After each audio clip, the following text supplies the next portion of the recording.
You dumb, beautiful fucker. Who wants to be in America's slash fic with Abraham Lincoln? Louisiana Purchase, that's a name. You need to really get off my balls, okay? I'm gonna kick your ass. Also, why was Michelangelo so stinky? Ew.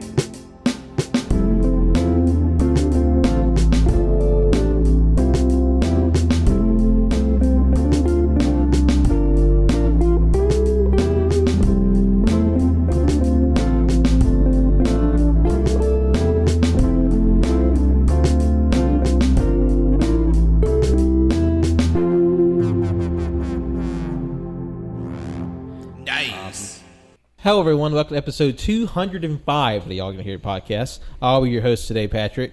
And joining me today are my three colossal co-hosts. It's Jonathan. Charging up a giant laser. Colt. Whirlwind Wenzel. And today we'll be capping off our month full of kaiju content with the discussion of Legendary Pictures, MonsterVerse, Extended Universe, Extended Trilogy of Godzilla films. We'll be discussing, in turn, Godzilla 2014, Kong Skull Island, and Godzilla King of the Monsters today. Spoilers, 100%. Yeah. If by some chance you haven't seen these and you want to go in as fresh as possible, I say back out now and come back once you got a chance to see all three of these movies, and then you'll be able to have a nice listen and discussion with us as we break down everything that happened in these movies. Yeah. And I mean, the newest one is 2 years old, so if you haven't seen it, then that's on you. Yeah. Yeah, I forget what the official moratorium for spoilers is now, but yeah, I think they've all expired for these. I don't believe in that stuff. Anything can be spoiled at any point. Even the Bible. Jesus dies. Fucking spoilers! What? I'm a little stinker. Ain't he a stinker, folks? All right. Kicking us off, we have with our discussion with Godzilla 2014, directed by Gareth Edwards. With these, this really won't be like some of other movies, like a breakdown of the plot. This will be just more so like a general discussion of what happened in the film, because these are all fairly recent, and by now most people have seen these. Yeah. So, we definitely have all watched these as a group before, but for our most recent viewings for the episode, what were y'all's feelings on it? Did anything change? If y'all's feelings sort of stayed the same, but if not, just generally, what were your feelings about the movie before we get into a deeper discussion for them? I think I liked them all even more this time around, weirdly. I don't know what happened. I really enjoyed them a lot. I really love these big dudes. Just guys being Giant dudes. guys. Big fellas. Big men slapping man meat. Monster slapping monster meat. Monster meat. Especially Godzilla. I love Godzilla so much. Whenever Godzilla does the big roar, I get chills and my eyes start to get watery. I just want to cry. It's definitely not just the force of the air blasting across his face, making his eyes water as a physical reaction to it. It might be. I don't know. For me, like I remember way back when I watched it in 2014, I was kind of underwhelmed by this first Godzilla. I think in the intervening years and subsequent viewings, I've come to appreciate it more. I'm still not blown away by it, but I appreciate its strengths now. Didn't quite appreciate back in the day. Yeah. Nice. I like it all right. Not don't really have a lot of strong feelings about it. Like you said, Pat, kind of underwhelmed with it. It is what it is, you know. The big complaint is, oh, Godzilla's only in it for 10 minutes, blah, blah, blah. But I think the official count was, when I broke it down, he's in there for exactly 20 minutes. 20 minutes, okay. And it takes, I think he finally shows up at the hour mark.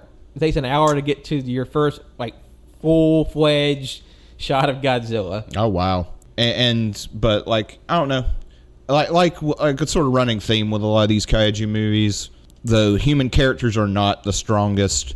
That's not what you're here for. You're here to see big monsters do big monster shit. Exactly. And once it gets to the big monster shit, yeah, it's super fucking cool. And I love the design. I love this design of Godzilla. Mm-hmm. He's super chunky, and I love how he's a chunky boy. He is. And I like the design of the Mutos. Yeah.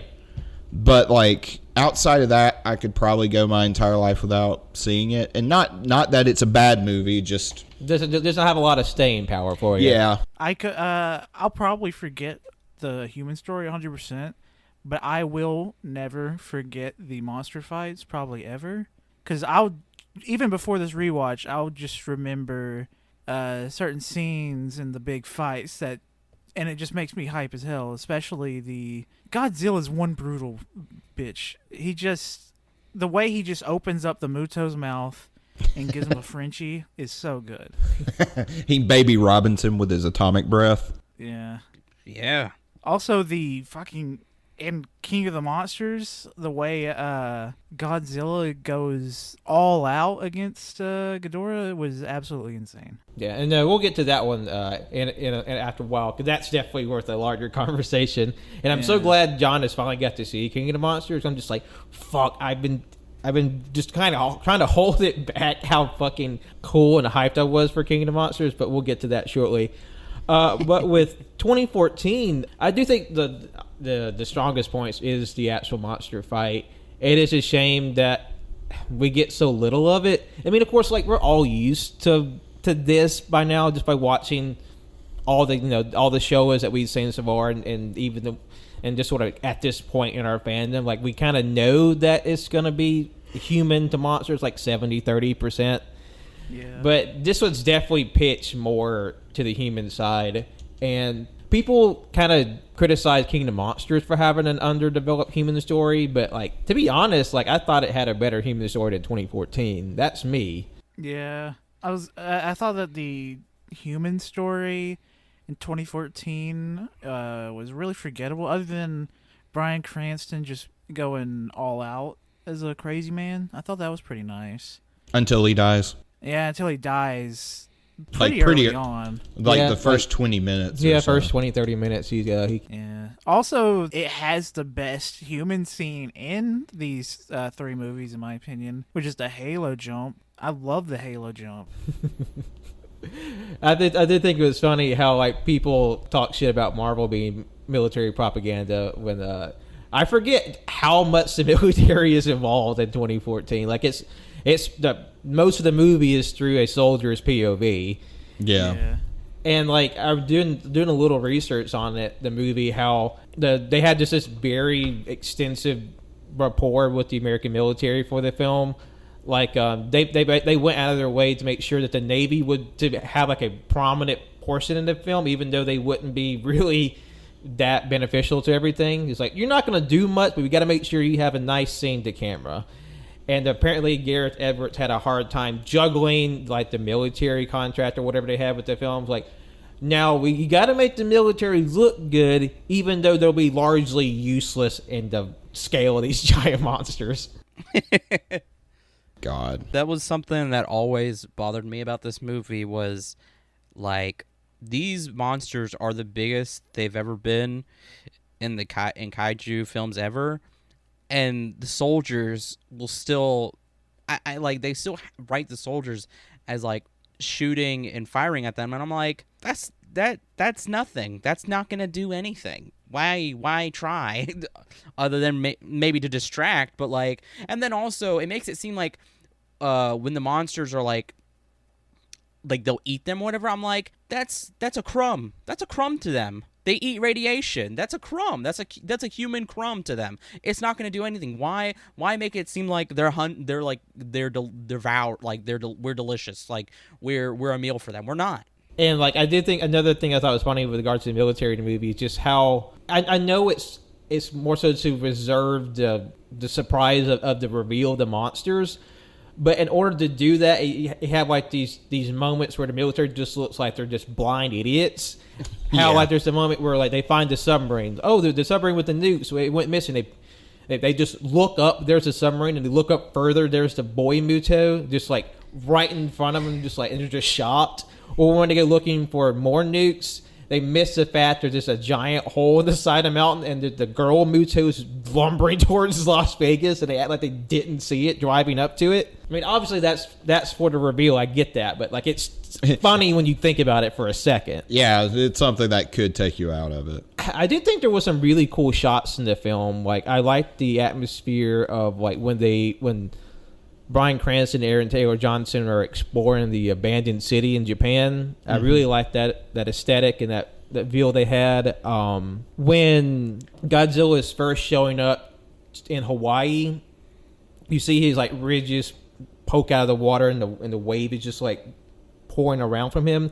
I thought that's a really impressive shot, and like to me it felt like a bit of a homage to there was a very famous scene in the 1998 Godzilla film where his ridges pop out of the water and he starts blowing through a pier. Mm-hmm. That was a very famous shot from that film. When Godzilla first makes landfall and the soldiers shoot their flares up, and you see the art, the very top of the art of the flares barely like crest like Godzilla's leg or something. And you just see his giant form like lumber into frame. Damn. Yeah. Also, the airport scene where all those fucking planes are exploding everywhere.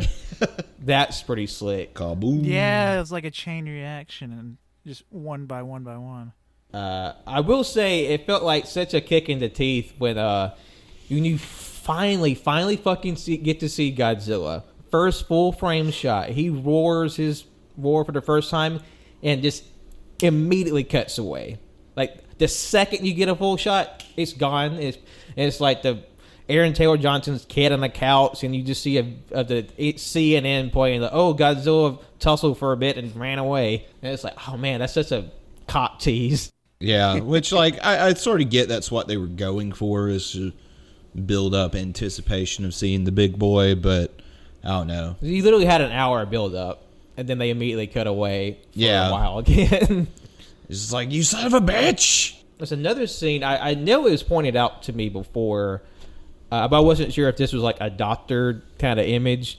But I remember like paying attention this time, and the scene after the female Muto ravages through Las Vegas, it has this moment where it pans across to this sort of central gully where she sort of made her path through. If you look closely, you see the Shobijin as a cameo in one of the broken buildings, that being Mothra's emissaries, the tiny little fairy women. Oh, yeah. And this was before they really had like the MonsterVerse planned out. Yeah. So that was just more so be like a tiny cameo. Yeah. But for those you're looking. But what were some like, did y'all have any like favorite shots or memorable moments outside of the kaiju fights or anything like that for 2014? Like I was saying, the Halo jump scene, I still think it was absolutely beautiful. The way you can see these towering clouds and people jumping from the aircraft.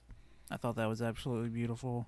Yeah, this film, I've talked about it so much before. When I first saw it when it came out, and I thought it was great. Saw it again after that. Then I saw it with you guys that one night, and then I watched it again for this. And I personally still feel the same way about it. It's great, or well, maybe my opinion's gone down a little bit. It's good. The fight scenes are fantastic. Those haven't changed. Those are awesome.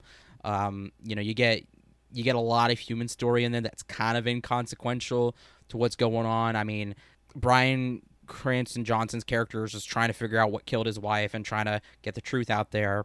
He dies trying to do that, and then Aaron Taylor Johnson is on a self-made mission to stop this. I thought it funny. He was such a boot that he's like, I got to get back to the military. And it's like literally his dad's dying wish, go back to your family. It's like, nah, Uncle Sam. He's still in the military, so I guess he could, he could do that, just join up and do whatever. But like, I don't know. It was, I still love the fight scene. Colt mentioned it earlier, obviously the one where he just plunges that shit down that Muto's throat, completely just decimating it. And I didn't expect the staple for Godzilla to be the buildup of his atomic breath, and I don't know what it is. yeah, like it's fine, but like when I hear the sound, I'm like, oh boy, he's gonna do it. But then I'm kind of like, oh boy, they're doing it. Like, What? just I don't understand. What? like just this. I don't know. I'm not really a fan of the sound. Oh. Well, like the was- building like charge sound of him using his breath. It just I don't know. It just sounds I don't know. It's just kind of like cheesy. Like with all these other Godzilla films, he just does it. There's no build up or anything. He just does it. Now some of the stuff they do with him later is pretty neat though. I will say. Because I would say that the shot of him like charging his breath, I think, is one of the better moments of the first film. Like, because like, even though one of the attractions of the film is how just kind of gray and dark it is, that moment where you see the tip of his tail light up and you see the camera follow up his spine into the dark, and you see the rest of his spine sort of light Godzilla up. I thought that was a very strong moment, and then he just unleashes it on for sure. the female Muto. I guess in a way, sort of that the building charge of it's in a way like a more like realistic, quote realistic version of him just like gathering the power to expel that energy. I guess. I mean I don't know. It doesn't really matter to me what what it's supposed to mean. I just for when it was first introduced, I was like, that's cool. Then when it's used again, because it's obviously used again, I'm just like. Okay. Like, okay. I see what you're doing. Build it up. Watch it. Wait for that fucker to come hit you.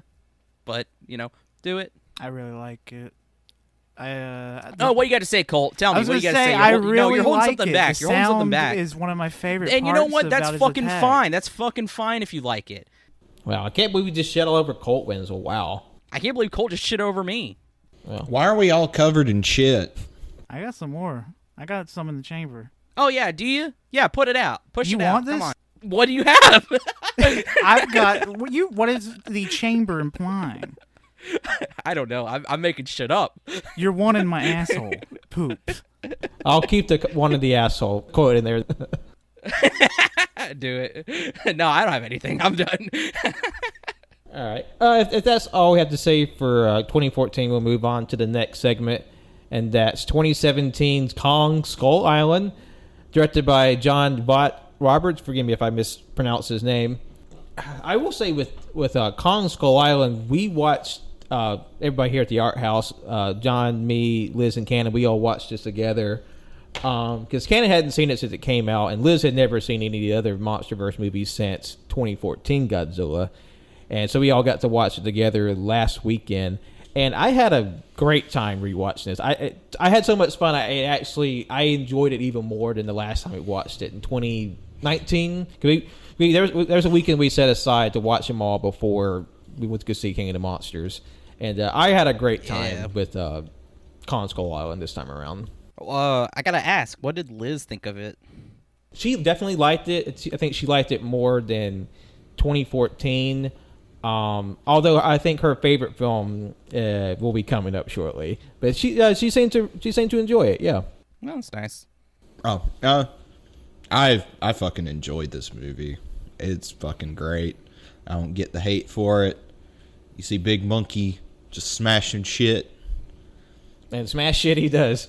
It has the best human story out of all of them, in my opinion. I really enjoyed the John C. Reilly introduction. And him as a character. It was pretty good. Especially, what was it? It was when he was shaving. He's like, I'm going to stab you, okay? Or something like that. He's like, what? What are you saying? Definitely, John C. Reilly was a great addition to the cast. And plus, like, Kong Skull Island had a pretty stacked cast. Because got Tom Hiddleston, Oh, yeah. Brie Larson, Samuel L. Jackson, John C. Reilly. John C. Reilly, John Goodman. There were some other people. There's some other, like, recognizable, like, actors. They may not be, like, obviously his biggest name is, like, those marquee actors, but, like, you know, there's some pretty familiar faces as well. Yeah, that one Australian fucker from, or it might be British, I don't remember, from Black Mirror. We joked that this was kind of like a casting call for a lot of Marvel movies, too. Yeah. And I definitely feel like this movie was probably a relief for some of the fans that or maybe some discontented viewers with 2014, how like maybe dark or pallid the palette might have been, because this movie takes place broad daylight, super bright colors, super clear visibility, and I feel like that's some issues that people have with even King of the Monster, but I think Skull Island is definitely the most like visually, I guess, clear film of the trilogy. Mm-hmm. Well, and just the color palette's a lot more vivid. Mm-hmm. We have like a city, and you have like jungle, so there's definitely a big difference in sort of the setting and the inherent palette of that. Mm-hmm. Yeah. But the moment when that fucking tree flies and just destroys that fucking helicopter, holy shit. Yeah, like that was a great moment. I did think it was funny that the amount of helicopters leaving the boat, the amount of helicopters out of the island are like exponentially larger. And it's very God. inconsistent. I feel like it even changes once they get on the island. Yeah, there's like, I would say 28 helicopters conservatively. I thought there was like 5 tops on the carrier, but no, they had the whole fleet. No, out there. I remember there a lot of helicopters went in there, but Jesus Christ, they lost so much shit. Because they all Everybody get pretty much fucked. died. And they have a banging Vietnam soundtrack. Oh, yeah. A lot of licensed music, excuse me. You have to get you have to have at least one song by Creedence. 50% of the time it's going to be Fortunate Son. Yeah. But they didn't go with that one. I forgot which one they went with. But they went with a Creedence song. And one thing I really appreciated about Kong Skull Island is like how much creature effects and monsters they put into the film. You have like the giant one, but also have like, the other just sort of mega fauna on the island as well. Mm-hmm. Like the water buffalo. If you're a water buffalo in Kong Skull Island, by the way, you're just in for a bad time. You just get fucked all the time. Yeah. Yep. You had the giant octopus. You had the giant spider. It's fucking freaky. Yeah, the log mantis. Mm-hmm. God, that scene with the bamboo spider, that was pretty freaky. How it's like this giant towering spider, and like one guy just gets like skewered through the mouth. Yeah, it's like, what the fuck? It was pretty awesome, but I hate spiders, so it was freaky. Yeah. I will say, as far as like the creature designs go, the only one I really wasn't a fan of was the skull walkers. The actual bad guys. The actual bad guy. They weren't bad. It was just kind of generic. Yeah. Yeah. I know they went through a lot of changes. I think they, in some of the concept art, they were more snake-like, Mm-hmm. and some even had wings, but they ended up going with what you see in the film is The hind legs was snake body sort of thing. And then you had the Big Daddy one, the Skull Devil, fucking shit up. And like, honestly, like Kong's like final battle with the Skull Devil was pretty fucking awesome. It is. Yeah, it was. I mean, and Kong eats some Yeah. shit in this movie too. Like even though he fucks up those helicopters, when the blades just like gash his fucking arm, I'm just like, ow. We need to get a Band-Aid for Big Boy. I think that was a really good choice they made for the film, is making like, I guess giving like sympathy to Kong, like seeing like, oh, he actually can take damage, and you see sort of like a more like a closer view of him, like by himself, kind of get like a feel for him that you maybe couldn't do with Godzilla. Yeah. Yeah. Yeah, Kong gets abused. I don't know if that's like I can't I don't know if that's a reference to how Kong is treated in 2005's King Kong, but man, it's brutal.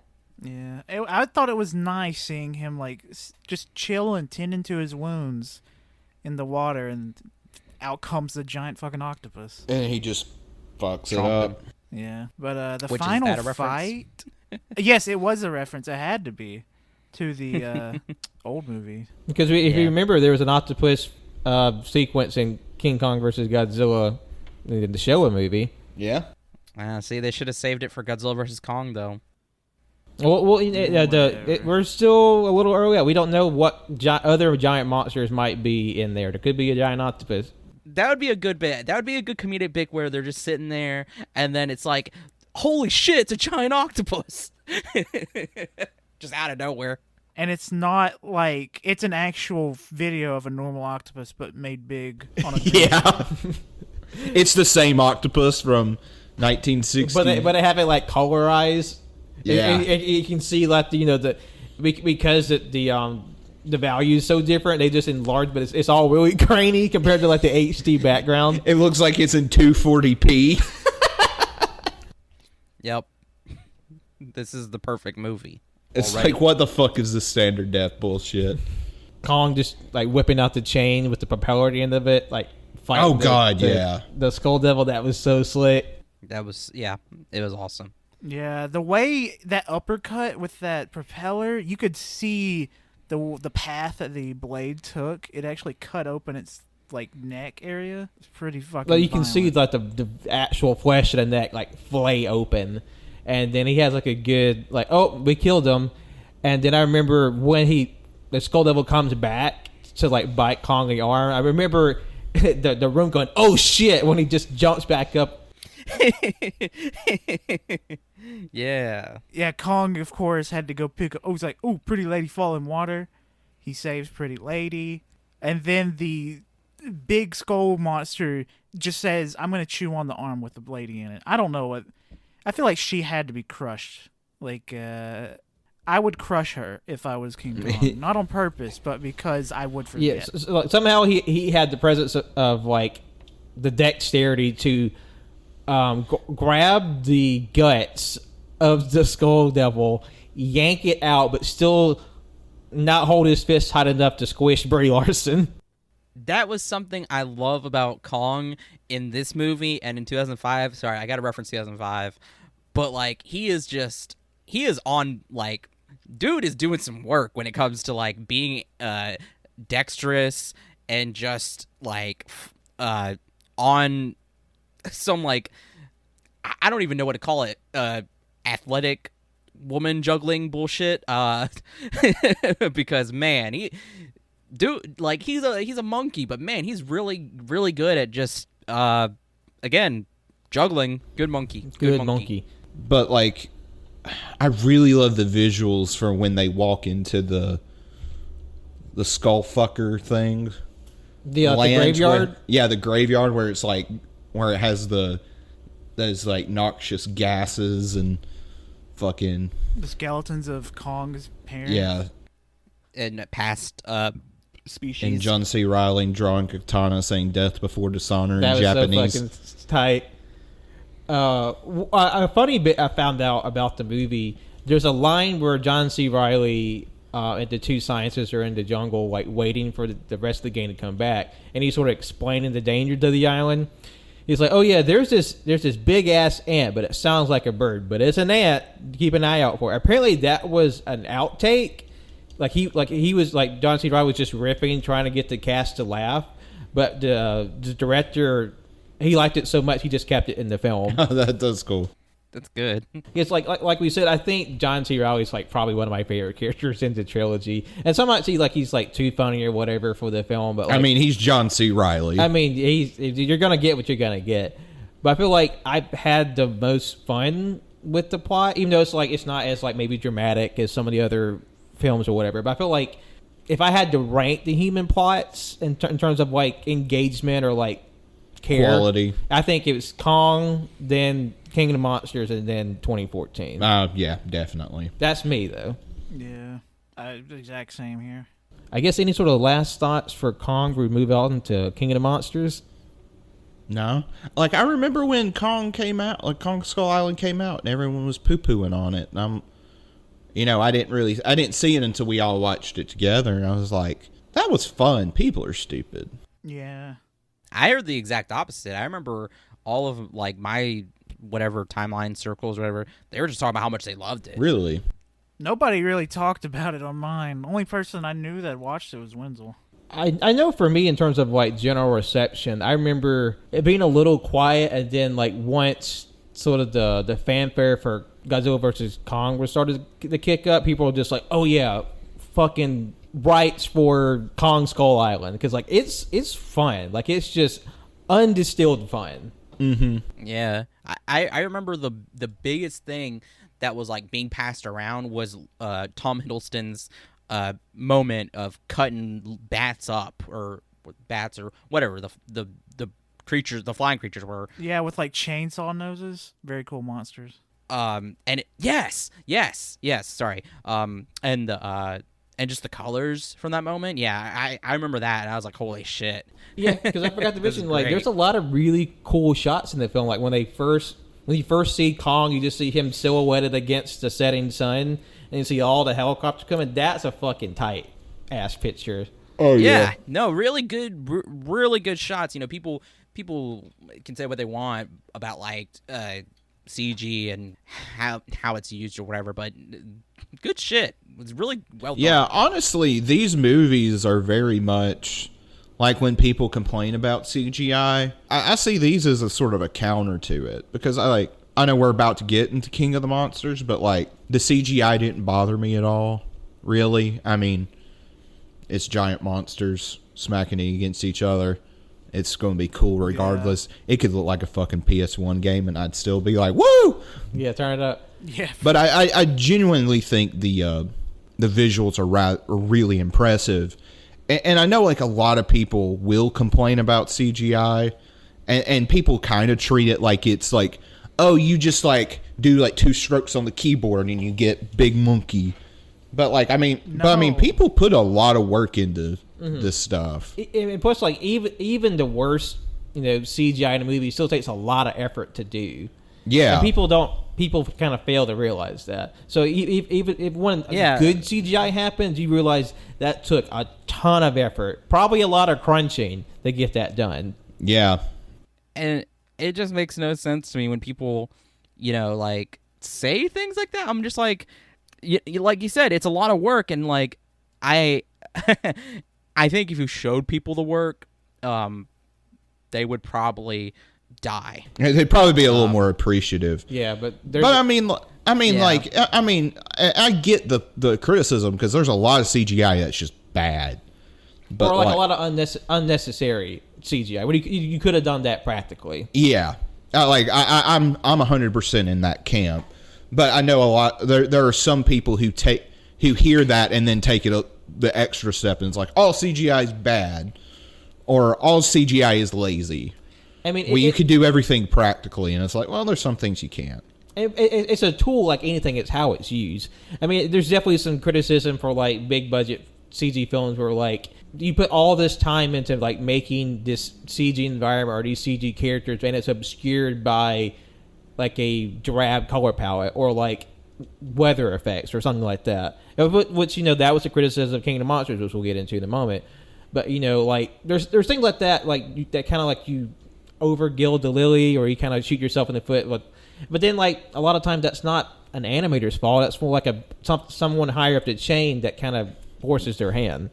Yeah. But my real biggest complaint about Kong Skull Island, they gave Kong a flat ass. Just saying. Yeah. 0 out of 10. Kong to be double cheat, caked up. You're not wrong. If anybody is at a computer right now, look up thick gorillas.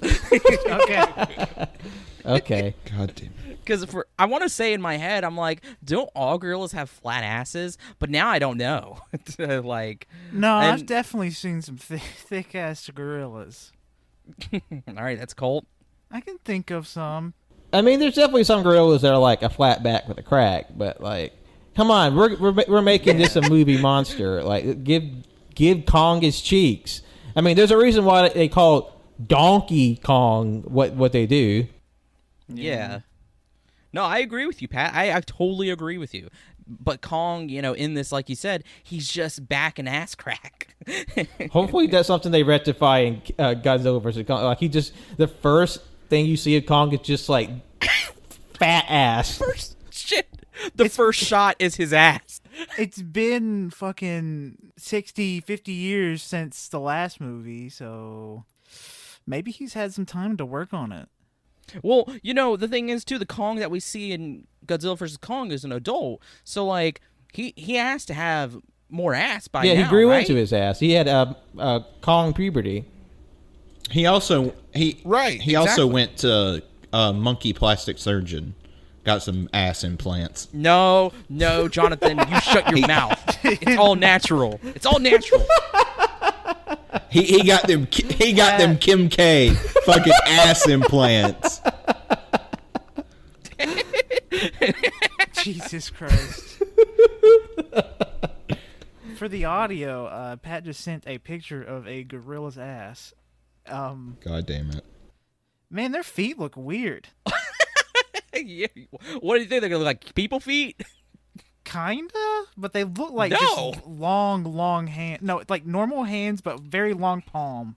The palm Yeah, that's gorilla is weirdly long. I mean, that's gorilla foot for you. I just don't know if that is see, we need to get a better shot of him standing up or her. I can't tell because we need I a don't know. shot of this gorilla's ass so we can analyze it better. That gorilla might identify as NB. You don't know.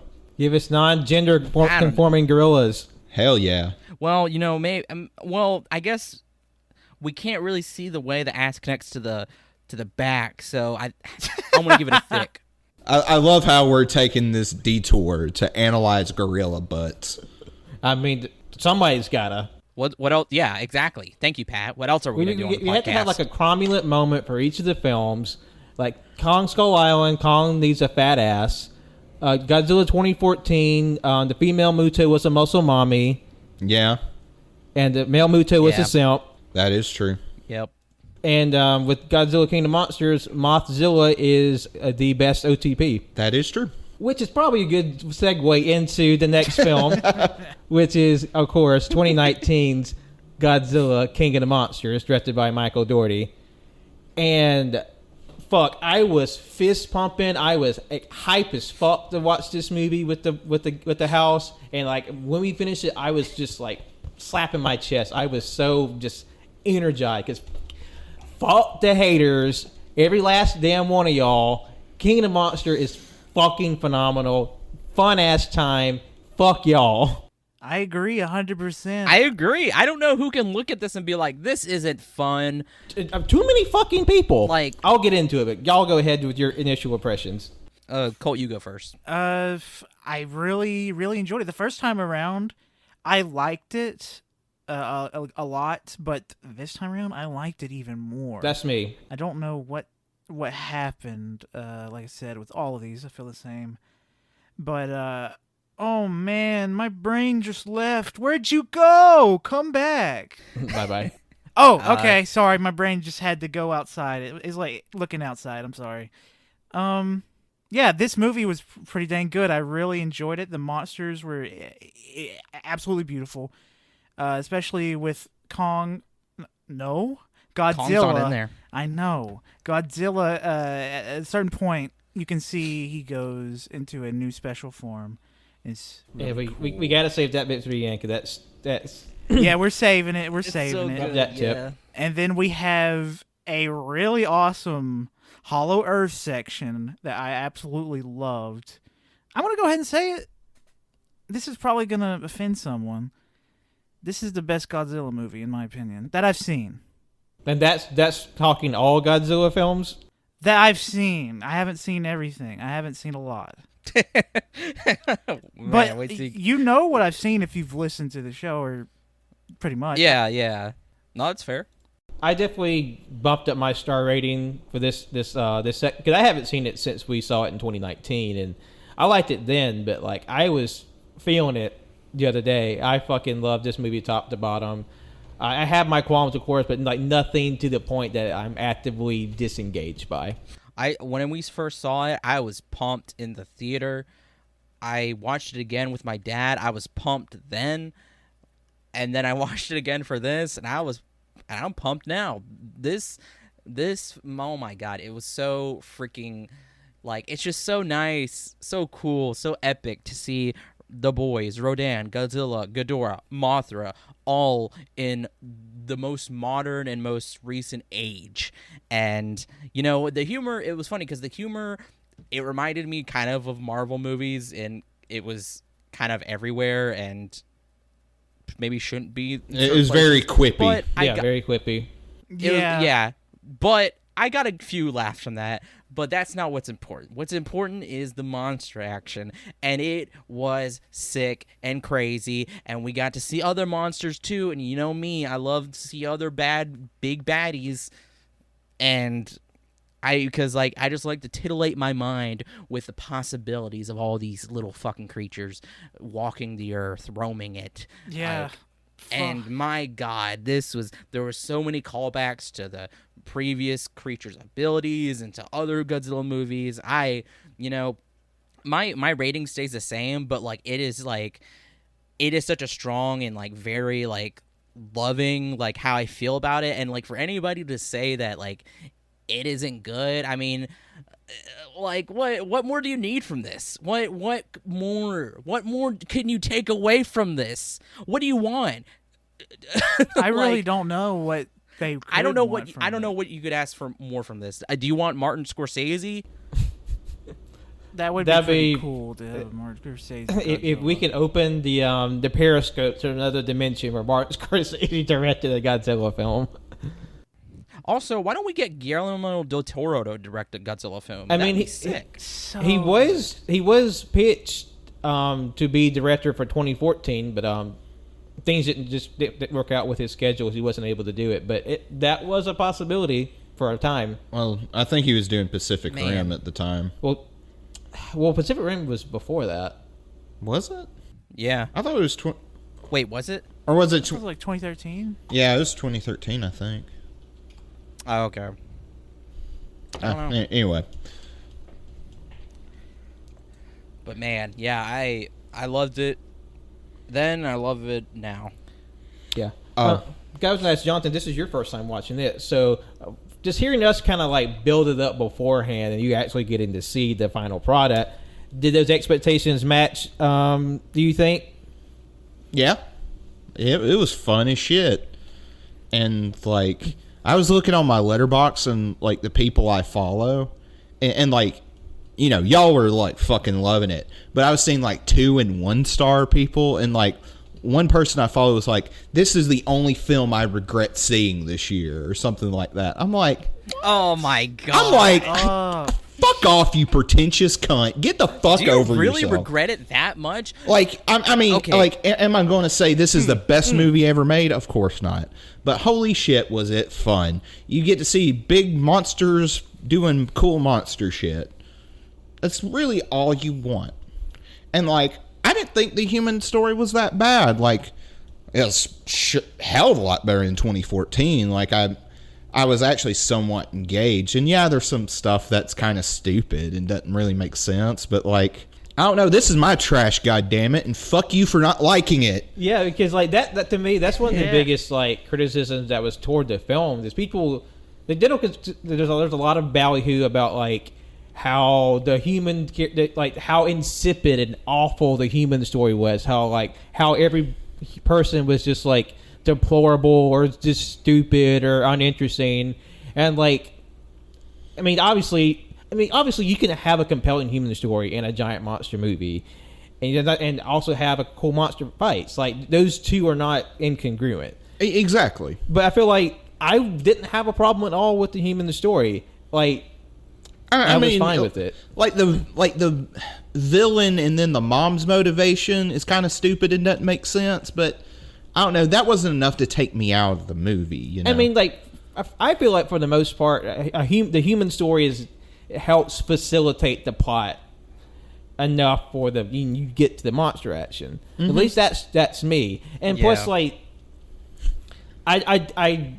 respect the opinions of other people in the kaiju fandom, but I kind of don't agree with the sentiment that every single kaiju film or Godzilla film has a substantive human plot. Yeah, a lot of them kind of don't, really. But you obviously do. I think the chief among them being the original Godzilla and Shin Godzilla has the most dramatic and impactful human drama. Mm-hmm. But I'm not going to sit here and try to tell people that Godzilla versus Megalon has this cromulent human story. Yeah, seriously, you're gonna sit here and go through Godzilla versus Mechagodzilla, Terror of Mechagodzilla, Godzilla versus Ghidorah. Are we saying all kaiju? Mothra? Like, no, what? And not to say that those movies don't have anything to say, but I mean to say that like that all those movies are on the equal footing in terms of like plot and writing as like OG Godzilla from '54, yeah. Like I personally can't say that. I feel a little that's not correct. But that's just my opinion. But like, obviously, we're here for big monster smash. Yeah, like and like, appreciate when the human story is good. Yeah, and like I guess one thing I do have a sort of criticism of the story. It's ultimately like a minor thing, and this is just sort of some bullshit with me. But when they were talking about the alpha monster bullshit, I'm like, come on, guys. It's 2019. We know that's not real. That doesn't happen in nature. Can we not, please? Especially when we have a bunch of fucking alt-right dipshits trying to, incels being like, this is how masculinity works. But which one's the Sigma kaiju, though? I guess Rodan. Rodan's the incel of the. Rodan's a Rodan is okay. totally Rodan's a the incel. bitch. Yeah. Can we talk about how much Rodan is a bitch and I don't like him? Like I love how Rodan looks and how like they sort of resurrected that character a little bit. Oh, yeah. Like he's amazing, but his like character, he's a punk. He's just a little bitch. Like, he has no reason to fight demon. with fucking Ghidorah at all, but he's just like, nah, fuck you, I'm bad. Like, eat shit, bitch. God, I was going to say, my brain when to look into. Fuck. I guess we can talk about some of the like actual monster designs. Like, I think everybody, like the big four, got an amazing upgrade for the film. Like, even though like 2019 Godzilla is principally the same, you can tell they sort of did some minor overhaul. Like his dorsal fins are more resembling that of what we know Godzilla to have, and I think they look sick when you see like the veins quote of his like light go through the fins. That's a great look. Rodan looked awesome. He's like very demonic and menacing. He has like the ribbing of the lava in his wings. Yeah. That's sick. Yes. And like when he initially and pops out, and that's an awesome shot. I remember Mothra being a little contentious, I think, or something like that. Mothra definitely had the biggest redesign of all of them, clearly. It's because a lot of people, I saw people saying that like they didn't like how combat ready Mothra was, because like Mothra in this movie was ready to take some necks. Yeah, Mothra was more of a you're looking at like a wasp kind of hornet. Well, she's like several insects kind of pulled together. Like you have mantis, like moth, wasp, like all these sort of dangerous bugs kind of like fusion dance together. Yeah. And the thing is, though, that would be pretty sick because, they call her the king of the monsters, but it would kind of be cooler if she was, like, the king of, or the god of insects, like, and she's just a mashup of multiple insects. I think that's pretty sick. Like, personally, I love her design in this. And plus, this isn't, like, the first time they made her more, like, I would say, like, aggressive, because even in Godzilla Mothra King Ghidorah, GMK, she has a more like menacing wasp-like appearance. Obviously, it's not as divergent as King of the Monsters, but like I thought she's really cool, and they incorporated what they already had with the Mutos. You have like she has like two big like traveling limbs, like four, and then like these sort of smaller limbs she keeps to her body. I just loved how she just even as like beneficent as she looks, if you fucked up, she would throw down. And plus, her giving her the title Queen of the Monsters was so fucking sick. Yeah. And reading some of the interviews with Michael Dougherty, how he said she has a symbiotic relationship with Godzilla, as they said. But and that sort of evidence in her design, how she has those eye spots that resemble Godzilla's eyes, as Michael Dougherty said in an interview, and she's sort of like. He called her the flag bearer of Godzilla. How they ride into battle together, and she goes first and like flapping her wings, and so like, hey, King Godzilla's coming. Watch the fuck out. Hell yeah. Oh, that's sick. That's sick, man. I will say, whenever Mothra, finally gets out of her cocoon, you can hear just faintly the original Mothra theme playing.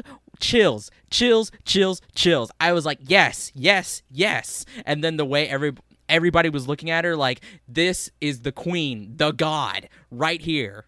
Not like Godzilla. I'm glad you brought that up, because probably my favorite thing about this movie is the music. Oh, Bear McCreary fucking Yes. killed the soundtrack. And when they brought back Yeah, Akira man. Ifukube's theme for Godzilla, fuck. When they're in Antarctica and it's just a pan up of Godzilla as he's, that was epic as shit, and it was really operatic, and I'm a slut for that shit.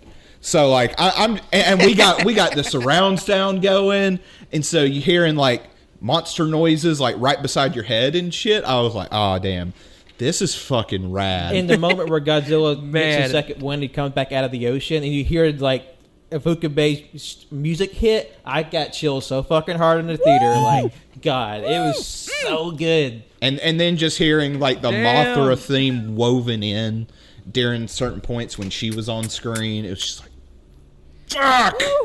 Oh my god, it was so good. Woo! And plus, I loved how they had Mothra's her OG roar, the sort of the chirping, ringing sound. They did just a great way of modernizing that, and you could really tell that Michael Dougherty is a huge fan, and just looking into all the details they did, it's intense. All the different Monarch sites, the numbers they're based off the movies, the year the movies premiered for each individual monster. It's really there's just so much detail in this That's movie. cool. I didn't notice that. But let's get to Ghidorah. Ghidorah was scary as fuck in this movie. Yeah. Yeah, For real. the whenever Ghidorah's first freed, the way it shoots lightning, and as soon as it hits some of the soldiers, they turn to ash instantly. They just vaporize. I was like, yes, but also, oh no. Yeah, terrifying. And plus, this Ghidorah is literally the biggest Ghidorah that's ever put to screen. And plus, when you get that pan out, when you see how big Ghidorah is compared to Godzilla, the scale is enormous. He's fucking gigantic, and I love it. And I know Liz said there's a few times she's like, oh, this is legit spooky. One of it being when Ghidorah is traveling in that hurricane to Mexico to kind of clash with Rodan, and you see the ship go into the storm. You see the silhouette framed by the lightning of Ghidorah. That's sick and Yes. scary. Or when they're in the submarine or whatever, and they open the shield doors, and you just see the silhouette of Godzilla, just standing Okay. there menacingly. Yes. Okay, whenever he started beating showing off his scales or whatever with the flashing of his thing, I thought that was sick. And immediately I remember seeing that, I was like, say it. It's an intimidation display. I was like, yeah. And the bit where he would flash and disappear, and when it would flash again, he was closer to them. That was fucking good. I think clearly we might be outliers, I guess, in the greater critical landscape, but I can't express how much I love this movie, and being plugged into a larger kaiju fandom. At least from what I could tell, a lot of kaiju fans were really positive about the film. I mean, of course, there's always going to be dissenting opinion, and that's fine. But just to see kaiju fans be just hell yeah, this movie rocks. It fucking kicked my ass. I loved it up and down. It was a nice sort of reprieve from the super heavy criticism of the film. We forget, but King of the Monsters was nominated for a Razzie in 2019. They called it literally one of the worst films of 2019. Let's see what came out in 2019. Come on. We're doing this. I know there's worse movies that came out in 2019. We're fucking doing this. Okay.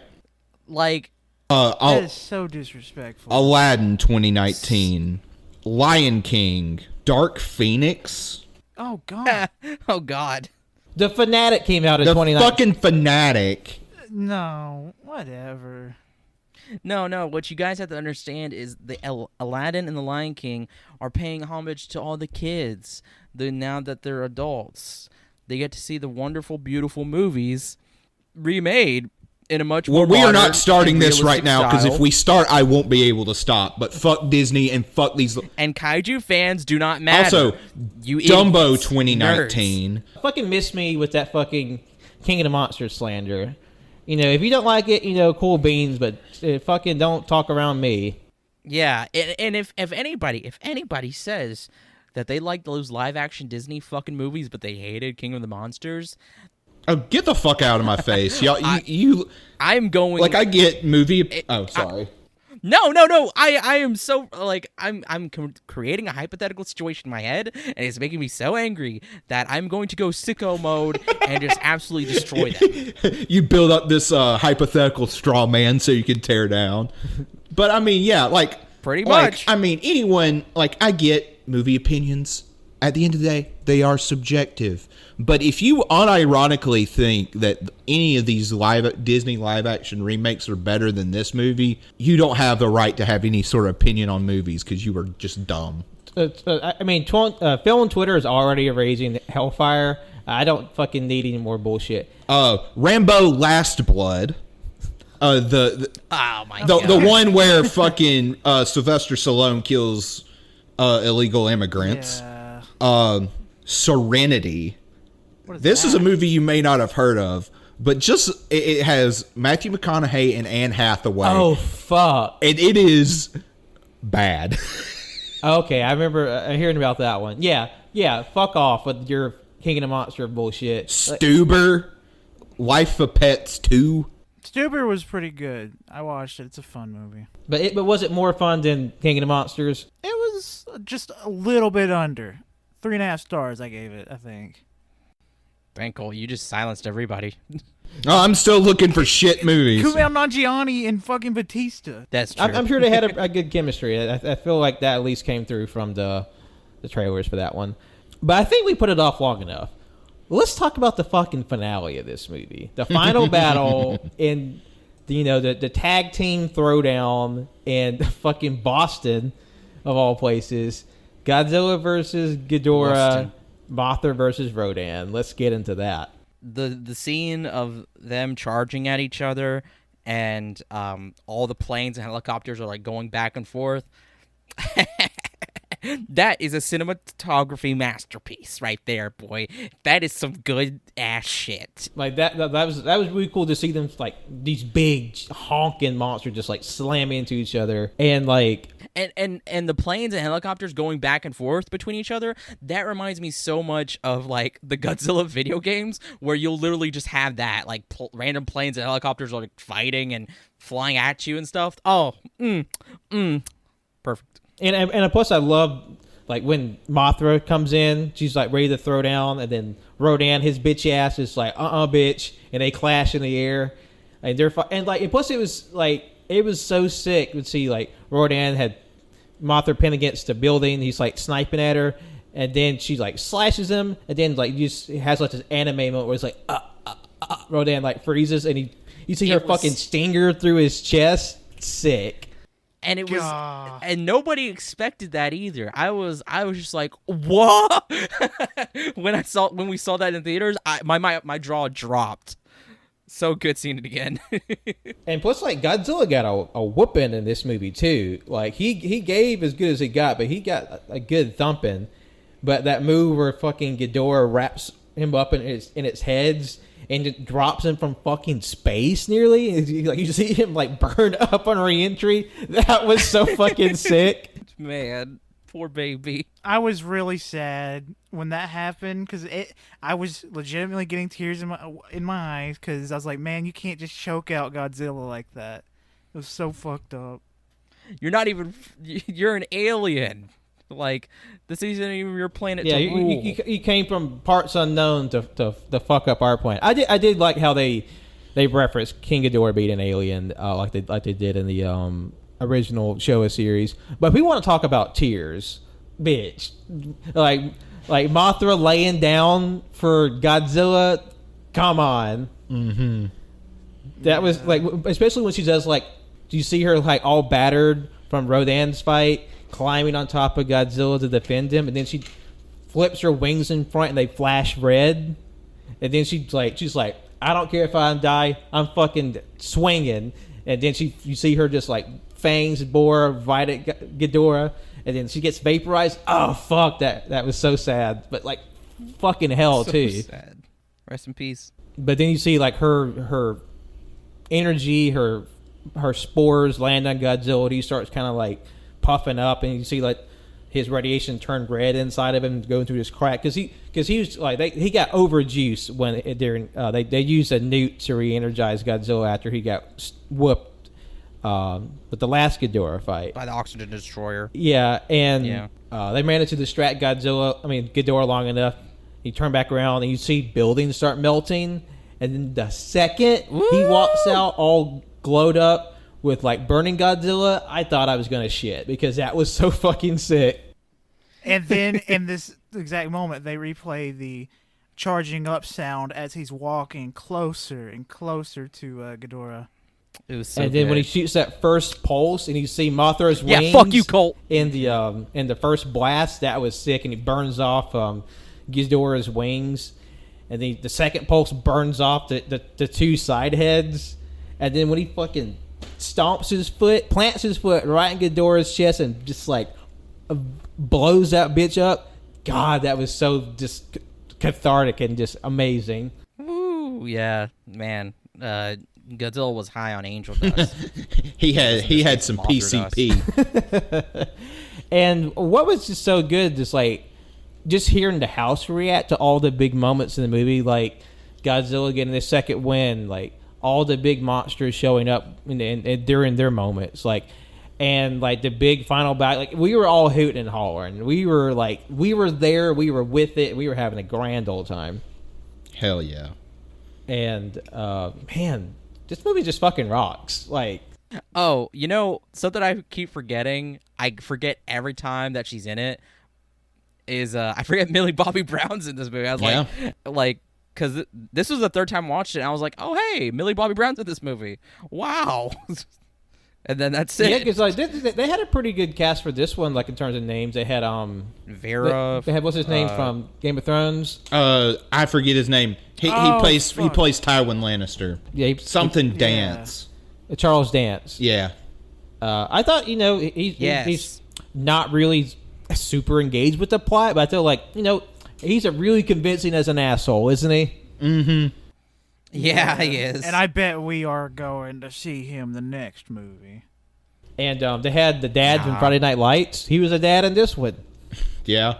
The woman who plays the mom, I always forget her name, but she's in a lot of things.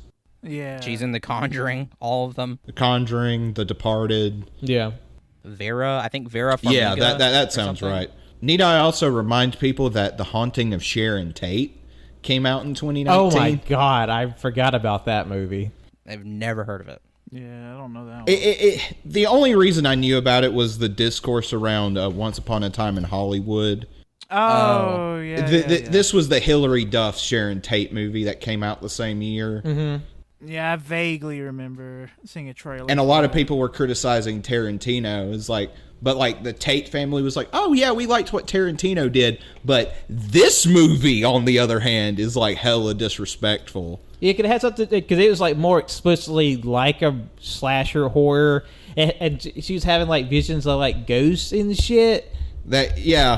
She's having visions of her death and whatnot. Yeah, And she's played by Hilary fucking Duff. Lizzie McGuire is playing Sharon Tate.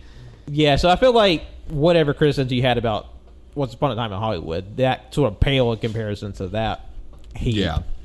This sort of, I guess, wrapping up with King of the Monsters, another shot. I love the shot after Ghidorah deposed Rodan. He lands in the volcano, and he had that cross in the foreground, and Ghidorah has a lot of very distinct, very apparent Titanic cues and reference in his design and his sort of just being. And I thought that was a great shot. Yeah. So last sort of parting thoughts for King of the Monsters. there's a nice little credit scene that we get. Nothing big. Just the Lannister. They have a little present left behind from Godzilla. It's one of Ghidorah's heads. Pretty cool. Yeah. Because in the fight Godzilla had in the base in Mexico, Godzilla rips off one of Ghidorah's heads, and it got lost in the sea, and they fished it out. And something else I liked too was that during like that end of just the credits and stuff, you get to see like news reports and stuff of like what the other monsters are doing, which I thought was like pretty cool. Like they're like, it's like canon, you know, like what else is going on. Like, I thought that was pretty great, too. Also, when all the monsters surrounded Godzilla and they bowed to him, like, yeah, I'm your king, bitch. Long live the king! That was just a funny bit when Rodan came to, like, the bow. And he sort of, like, Godzilla gives him the stink eyes, like, watch yourself, boy. And he's like, yes, sir. Yes, sir. He has this huge hole in him too, so I don't think Rodan's going to be doing anything to yeah, I think he'll be towing the line. I forgot to ask, of some of the original monsters they made for the film, which ones caught your eye? The one with tusks. It's like an elephant mixed with a gorilla, pretty much. Yes, I think that one's called Behemoth. Yeah, I remember you telling us about that when we left the theater. The one that looks kind of like a spider with tentacles, that was Scylla, and the giant one from a mountain that came underneath the mountain, that was Methuselah. And you also have a Queen Muto that was there. Because originally they had planned for the other, like, you know, Rogues Gallery of Godzilla, like, you know, Anguirus, Baragon, you know, and all of them to be in it. But each one of those had their own special rights. They would have to pay individually for, and they realized they didn't have that money. Yeah. So they figured it'd just be better to, like, make up their own. Mm-hmm. They even had, there's even concept art with all those people in it. Even Gamera is in a concept art with it, and sort of that round table, but like, well, we can't afford all these. Yeah. And I mean, they even said too, like, not all the kaiju were there at Godzilla. There's what, a total 17. of like, yeah. There's 17? Only a handful that actually show up. Some were more elaborated on in the novelization. But there's like a whole bunch more. Like you have like Yamada no Orochi, Mokele and Bimbe, like Tiamat. Like, you know, there's a whole bunch in there. One pitch scene, I'm not sure if it was deleted before it was filmed or it's deleted in the scripting phase, but I thought it'd been really cool if they had kept this as like a post credits or like a. You see the two twin doctors in the film. They sort of reunite after the end of the movie, sort of like catching each other up, and then you hear singing and Dr. Chen and Dr. Ling. They basically follow the other sisters to a cave, and you see the other sisters' twin daughters in a cave singing to the Mothra egg. Ooh. Which you see a glimpse of in one of the paper clippings and at the end of the credits. But like they had planned that to be in the film, but it got cut for whatever reason. So, and plus Michael Dougherty kind of, even if it wasn't like obvious already, there's more for like the explicit version of the Shobijin Mothra is sort of retainers in the MonsterVerse now. Hell yeah. Since we're on the eve of Godzilla vs. Kong, how are we feeling about that? Now that we've seen everything, what would we like to see, or what are we expecting to see in Godzilla vs. Kong? First off, right off the bat, we're going to see Mechagodzilla really soon. It's going to be like first 30 minutes we're going to see Mechagodzilla make a showing. We're going to see that head that we saw at the end credits at the King of the Monsters is also part of Mechagodzilla. I don't know how that could work, but they're going to do something there. I want to see Godzilla's reign supreme. I want that monkey's head on a pike. Yeah, you know, you see all these people talking about like they're going with Kong because they're like, oh, monkey's smart, monkey can make tools, and it's like, who gives a shit about monkey? If monkey was smart enough, no fighting at all, conflict resolved. Yeah, and that's also something I saw that in an interview they said that like people were wondering like what's exactly going to happen with them, and they're like, and I don't know if it was the director or one of the producers, but they said, they were like, it's a fight to the death. There's only going to be one person standing after this, and I'm like, okay, so like they could just be teasing and being like not trying to spoil anything, but like if that's the case, then Godzilla better win. Fuck Monkey. I'm sorry, Kong, but Godzilla is God. He didn't say one would die, but he said one will definitely reign supreme. But it has to be Godzilla, or I will rate it 2 stars, even if I enjoy it. I'm looking forward to it. Only thing that's giving me pause is the director hasn't really done a lot of good stuff in the past, but at the same time, I mean, big monkey, big lizard, let's fucking go. Yeah. I'm hyped for it. I'm here for the ride. I guess the only thing I was concerned about, I guess in the grand scheme of things, it wouldn't really be an issue, is that in the movie sort of opens just like, or from the trailer, it's like, oh, Godzilla's acting funny. He's being mean.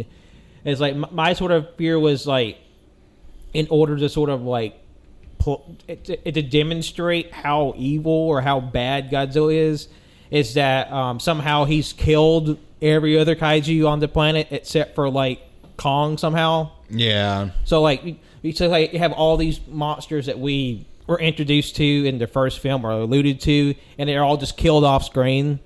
Okay, that would be a bitch move. That's a Michael Bay kind of move too, because he kills off so many Transformers in the Transformers movie. There's like different Transformers in every movie except for, Bumblebee, Ratchet, Ironhide, and Optimus Prime, and Megatron, and Starscream, and then everybody else is just killed off, and it's so annoying. That's my fear. Even though, like, yeah, you could say they didn't really do anything to begin with, but like, it's just the potential that was wasted. It's like, by not showing them in there. I mean, that's kind of how it's like sort of the whole bus crash mentality. Like, I loved how Thor Ragnarok ended their story with Thor, and then the Russo brothers kind of took what they did and just completely undid it. Yeah. I mean, that's kind of happened when you sort of change hands between directors and creative teams. So, and plus, like, if their sort of CG budget is focused on, the like Mechagodzilla, which it's pretty much known now. Go to Walmart, you'll see Mechagodzilla for the film. Godzilla and Kong, and they want to focus all their CG on those big 3. That's not going to leave a lot of CGA budget for the other monsters in the film. So that's my fear, is that they're just going to like, oh, all those other monsters, yeah, they're dead. Yeah, they're just dead. Which, like, there's no guarantee, but like, that's my one sort of fear going in. But other than that, I'm hype as hell. I'm shaking the walls. If they really want to like make us happy, an hour and a half of monster fighting, 30 minutes of humans.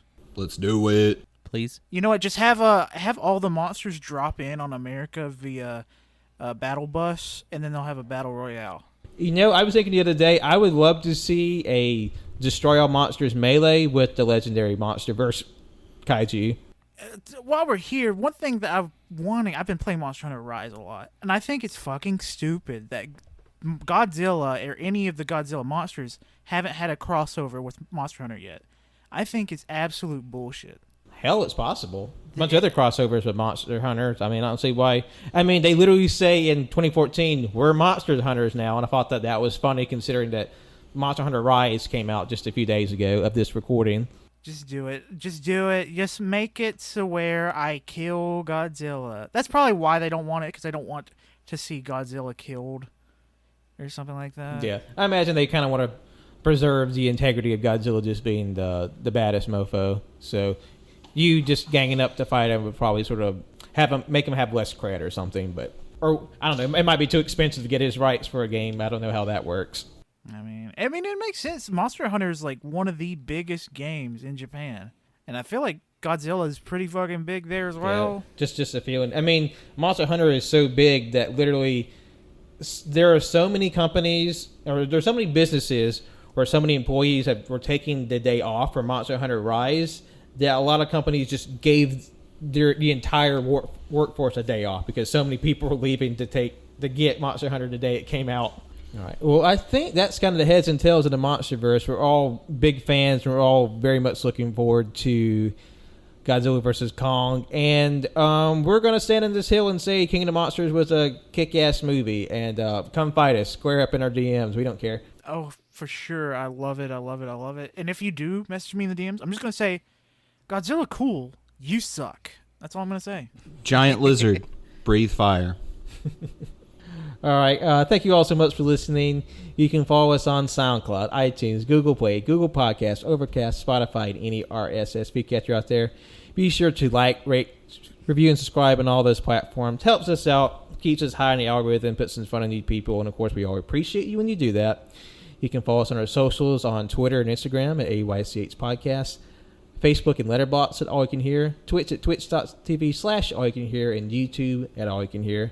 And lastly, you can follow me, Patrick, on Twitter, Instagram, and Letterboxd at John Lost His Name, and my art on Facebook at John Lost His Name Art. My name is Jonathan. You can follow me on Twitter at JONIIBOI24 and John Odinson12 on Letterboxd. My name is Colt. Follow me on Twitter at ColtD00. Make sure you take your Godzillas out to go pee-pee poopy. They're getting a little antsy. I'm Wenzel. Thank you for listening. You follow me on Twitter at Wenzel Wilkie. You follow my art Instagram at WhatAWenzy. Yeah, take your Godzillas and Ghidorahs and Rodans and Mothras outside to go pee. All right, we're talking to you very soon, but keep an eye out for our right after review of Godzilla vs. Kong coming to you very soon. Bye. Goodbye.